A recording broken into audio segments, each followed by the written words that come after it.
Good morning, everybody, and welcome to the Rangers Review morning briefing for Monday, the 7th of February. I'm Derek Clark. I'm joined this morning by Joshua Barrie. How are we doing, Joshua? Good, Derek. Yeah, enjoyed my little outing to Ibrox yesterday. Definitely kind of the best home game in the league in some time. So it was good. Lots of positives and good to blow the cobwebs off of Wednesday very quickly. Yeah, that was certainly more like it. We'll look at the match in detail. Joshua, of course, Rangers running out 5-0 winners over Hearts. It was at the perfect response. In terms of the team that Giovanni van Bronckhorst picked, I think there was a few raised eyebrows to see that John Lundstram was starting in midfield. What did you make of that? And what do you make of his performance? Because I thought he done very well. Yeah, I mean, I've always tended to think that Lundstram's had obviously a difficult backdrop, and everyone watching will know that. But I think yesterday he did really well. The manager said after he needed character, and that's why he picked Ryan Jack and John Lundstram. So that's tells you how he views John Lundstram. And I thought he was very good. He did all the kind of things you'd expect in terms of his aggression on the ball and his ability to win slide tackles. But then he used the ball really well. And it was a difficult midfield battle because the Devlin and Beningame pairing are really good players. So I thought he did well throughout. Next to Ryan Jack, who was excellent, drove the team forward, just really reliable on the ball. And that's, I think, what you missed in midweek was that kind of reliability, knowing what you're going to get with players. And both of those players as well were aggressive. Hearts played with wing backs, and at times that meant they had a spare man. You've seen that the only time that really hurt Rangers was the chance at the end of the first half where Goldson, I think it was from Cochrane, where Goldson made that good last-ditch block. But apart from that, because Hearts had those two players out wide, Rangers could really dominate the middle of the pitch. And I thought they were really good throughout. And it was a good example of the manager getting the team, I thought, spot on. I asked him about how the team carried out the game plan and managed to firstly exploit the space in behind Hearts' defence, but also win the ball back really aggressively and quickly. And he spoke a bit about that. So, but Lundstram was really good. And the thing is, obviously, he's had these performances in the past, Eric. I think it was actually the 1-1 game against Hearts last time. He was man of the match at home at Ibrox, scored that goal from range. But maybe I put my colour piece today, maybe that the scales are just tipping a little bit more in his favour. And to his credit, despite a lot of criticism, he's come back in and done a job every time, done what's asked of him relatively. And yesterday, within that first 20 minutes, if he did a bad start, the crowd would have let him know about it. But he used the ball well, was aggressive off of it, and really good afternoon for him all round. Yeah, I wanted to touch on Ryan Jack as well, Joshua. He came back and started the game. I think everyone predicted that would be the case after appearing at halftime at Parkhead in midweek. Do you feel that the Lundstram-Jack partnership might be the one going forward for Rangers? I think it could be. Yeah, I mean, when the team sheet came through, I kind of thought, well, what's this going to look like? Because as you'll know, under Gerrard, it was always they'll play within this system. You kind of knew the roles, whereas Van Bronckhorst has been more flexible, has changed more game to game. And I did think, well, maybe will the two of them sit? Because Ryan Jack hadn't started the game in a year. So, you kind of forget what type of player he is, and you forget that he can play that box-to-box role really successfully. And although he's got quite a clever finish on him at times, but he's not the most creative of players around the box. He uses the ball really well, so you can trust him when he's running with it in transition, and just never ever gives it away, does he? And I thought it gave a nice balance. Joe Rebo didn't have his kind of most active game, but worked hard off the ball as well. And I think what they allowed the team to do was just rotate really nicely on both sides. Arfield's coming in on the right with Tavernier going around on the left, Kent and Morelos and Bassi linked up really nicely. So it gave Rangers a good solid base, and at times they have the offensive nature of the midfield has been really positive going forwards. But as you've seen, Rangers have looked a little bit vulnerable to attacks through there. And I still think you've seen when Rangers sat off the small period at the end of the first half and the start of the second half, Hearts created chances and Rangers were so easy to play through. And that's the concerning thing, is that whenever Rangers do drop off, there is so many ways to get at them, I think. But when they don't, as they showed yesterday, when they're aggressive, when they press high, when they don't give up control of space, they can go and blow teams away like that. Obviously, that was helped by the fact that Hearts played a high line even in the second half, and I think 3 of the goals came from balls either through the middle of that defence or down the side. But it showed the way that Van Bronckhorst has to go forward, and he said as much. He said in his press conference, "This is the way we can go forwards." And again, to go back to that little 5-minute period before half time, if Rangers had sat off for that second half, it would have been a long second half. Even at the start of the second period, they had that chance with Devlin. They're not good enough or strong enough in a structure yet, I think, to do that. They have to be the aggressor and keep going. And what the really positive thing was yesterday was, apart from Motherwell, we've not really seen that this season in terms of kind of a relentlessness right up until the 90th minute. The subs coming on, I thought, impacted that as well. So, yeah, definitely the on-ball stuff was really positive, how good Rangers looked with the ball, but off the ball, I thought that was the main takeaway. Yeah, good question coming in here from David Burt. He says, "Good morning, lads. Morelos might not be the best player at the club, but he's the most important player in the squad. Back in the side with a bang, Joshua. 2 goals yesterday. Rangers have missed him badly, haven't they?" Oh, massively. And he just absolutely loves playing against Hearts, doesn't he? Yeah. He loves it. But he was excellent. It looked as though he'd been counting down the days to that game ever since he'd been away. And he just, I can't remember. I think it's maybe 8 goals now or 9 goals under Van Bronckhorst, but he just looks so much better playing towards the box, and he can still drop in it at points, obviously higher up to the opposition goal.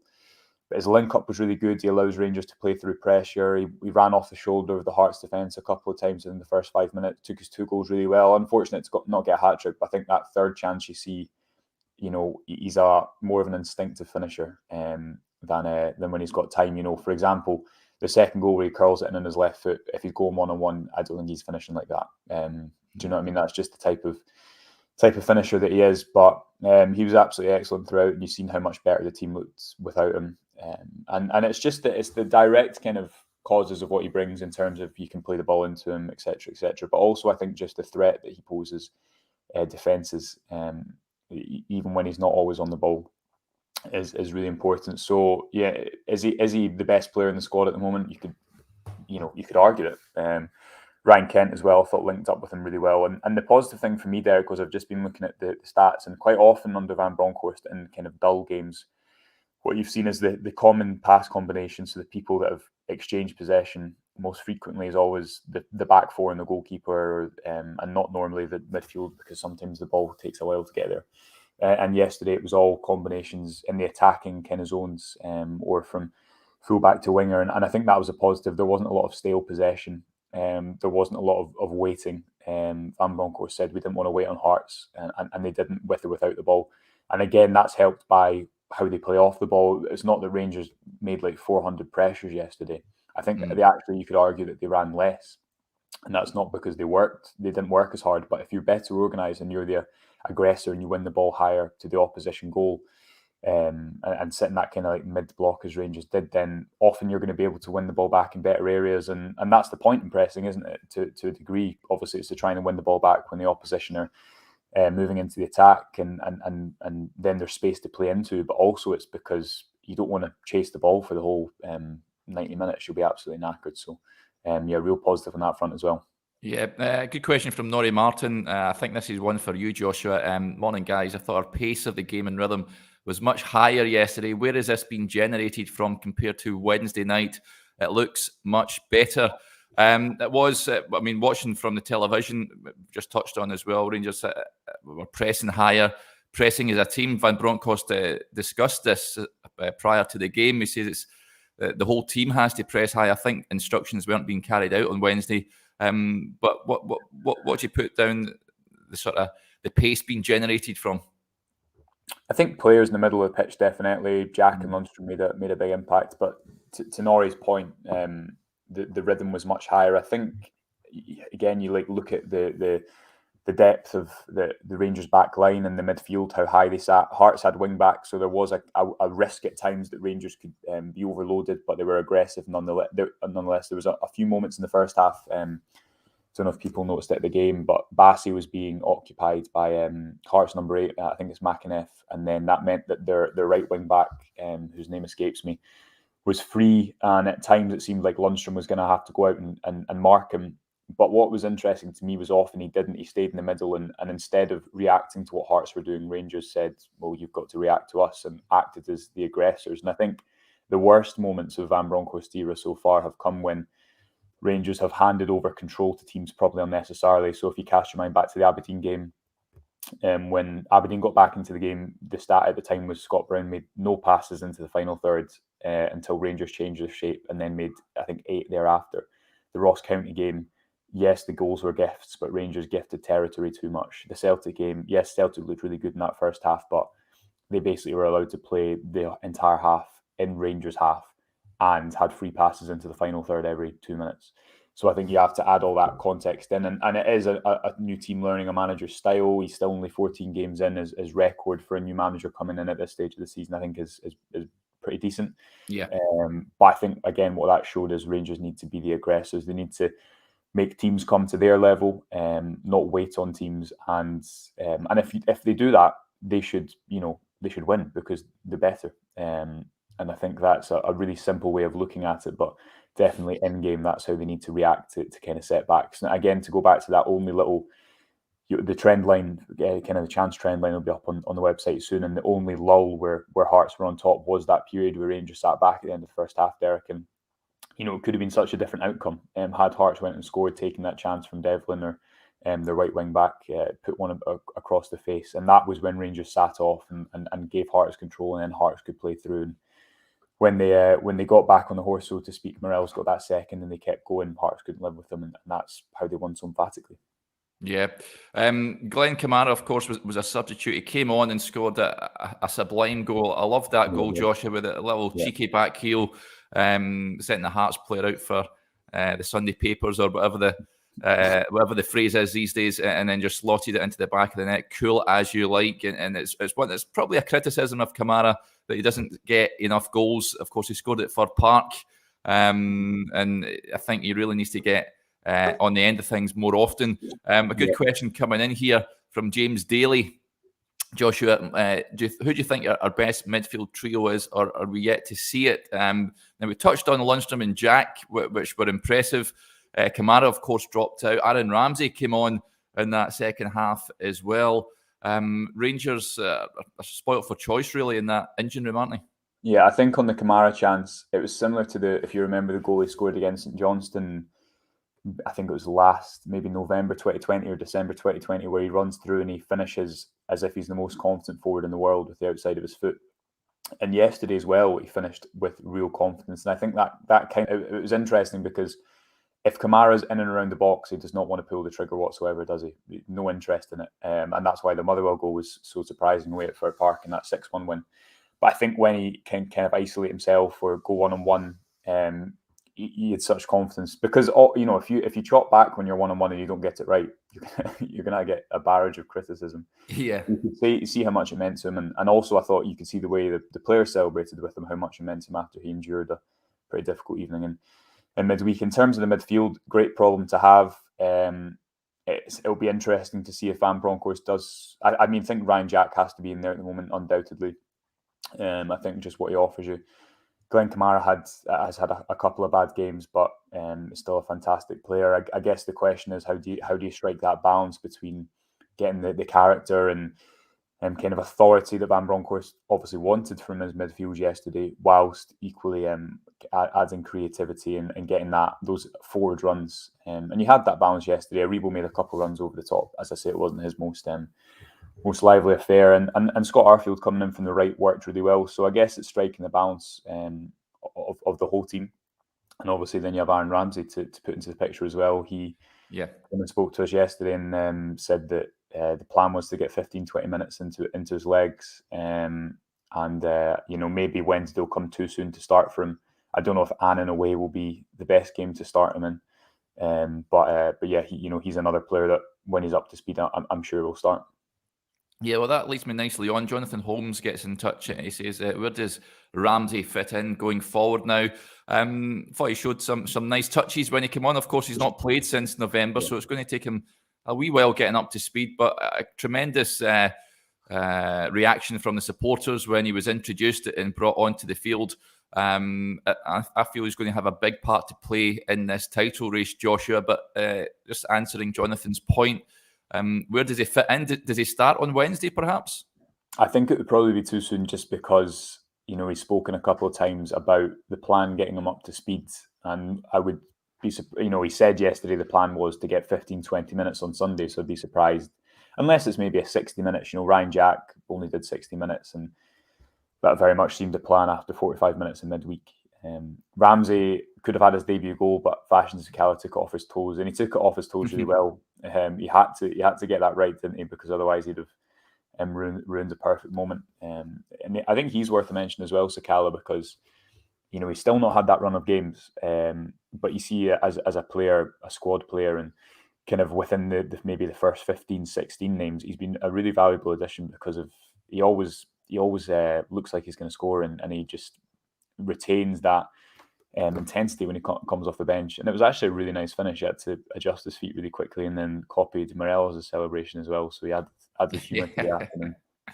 But Ramsey got a great reception, as you would expect, and you could see, as you say, in moments his kind of touches of class. But by that point, the intensity had died down, and Hearts had sat back by that point. I think up until even the fifth goal, Sakala's goal, you see how high Hearts are, as Ryan Kent can exploit that and get him behind. After that, they sat back and I think decided they didn't want to concede anymore. And Ryan Kent, worth a mention as well, definitely his best game of the year so far. I think you see when he simplifies stuff, he can be so effective, and that's what was the positive in the early days under Van Bronckhorst. You think of that Sparta Prague game where he's just isolating himself one-on-one, and when he does that normally against players of similar quality, he's going to come out on top. Yesterday, for the first goal, it was excellent movement to get into that position, but then even better to deliver it first time.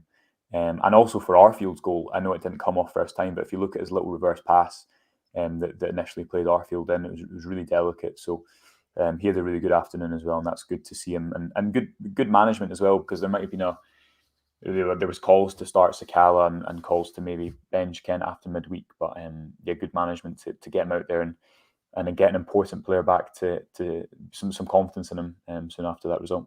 Yeah, Andy Halliday was brought on as a substitute for Hearts, Joshua, and he received a rapturous welcome, almost like Rangers were bringing on Halliday for them. What did you make of that when he came on? I heard fans singing his name and what have you. I was intrigued because he's obviously been back, or he only been back maybe once, and he was on the bench in the 1-1 game. So I was intrigued to see the reception, but I kind of expected it to be pretty positive, because I think the thing is with Halliday is that that there was always Gerrard's kept him around for a reason, and huge Rangers fan knows what it means, etc., etc. All the kind of he played his part. But then you remember that the season where they won promotion to the Championship, the goal he scored in the Scottish Cup final that obviously turned out to be a defeat.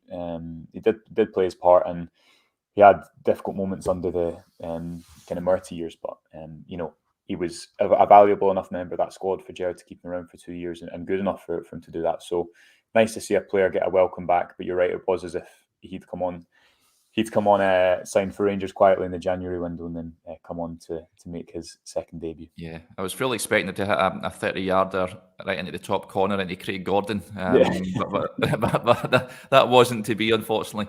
Okay, folks, I think that'll do us there. There's plenty of content on the website this morning. Please do go check it out. There's a piece from Gary Kermody on there, an opinion piece this morning that is very good. You've got a piece as well, Joshua, on the game yesterday. I do, yeah. Just looking a little bit about what we've spoken about. The Rangers need to act as the aggressors. How much better they looked off the ball, and how that's the route forwards. Rangers look much better when they're pushing on and off the ball as opposed to when they sit back. And I think this week was probably a good lesson for Van Bronckhorst in terms of how it informs his future game plans and decisions. Yeah, and remember, as Joshua mentioned earlier on, we'll have all the stats from the game yesterday up on the website at some point today as well. Remember, if you've not already done so, if you're watching this on YouTube, just hit that subscribe button so you'll never miss a video when we go live. And if you've not become a subscriber of the Rangers Review site yet, just head over to rangersreview.co.uk/subscribe and support top quality journalism covering the club you love just £2.99 a month. Okay, we'll be back again tomorrow, but until then, enjoy the rest of